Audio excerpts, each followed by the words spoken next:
মামার বাড়ি, আমার মাও আজকে এসেছে, তো আমার খুব আনন্দ হচ্ছে। আমার মামার বাৎসরিকের উদ্দেশ্যে হরিনাম সংকীর্তন হচ্ছে, তাই আমি এই সচপুর বাসীকে প্রণাম জানাবো। সচপুরের জয়ধ্বনি আমি দিতে চাই। বলুন জয় সচপুর, জয় শ্রীভূমি। তো কেন আমি বললাম আপনারা সচপুরের জয়ধ্বনি দেন নাই, তাই আমি এটা বললাম। ঠিক আছে, আপনাদের মঙ্গল হোক, ভগবান রাধে গোবিন্দ আপনাদের মঙ্গল করুন, উন্নতি হোক, এই আমাদের আশা কামনা।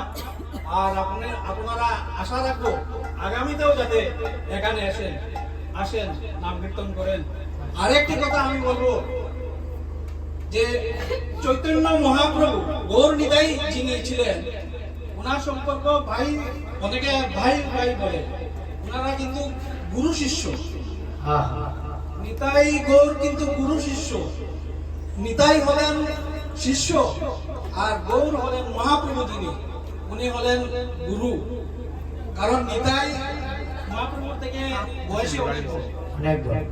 গুরুর প্রধান শিষ্য কিন্তু নিতাই মানে নিত্যানন্দ। ঠিক আছে, আরেকটা জিনিস কলিযুগে যে ভগবান শ্রীকৃষ্ণের যে নাম প্রচার হয়েছিল সেটা গৌরাঙ্গ মহাপ্রভু করেছিলেন। ঠিক আছে, তো গৌরাঙ্গ মহাপ্রভু যে নাম প্রচার করেছিলেন সেটা কৃষ্ণ নামের আন্দোলন করেছিলেন। পৃথিবীতে যদি কোনো বড় আন্দোলন হয়ে থাকে সেটা গৌরাঙ্গ মহাপ্রভু করেছিলেন, কৃষ্ণ নামের আন্দোলন করেছিলেন।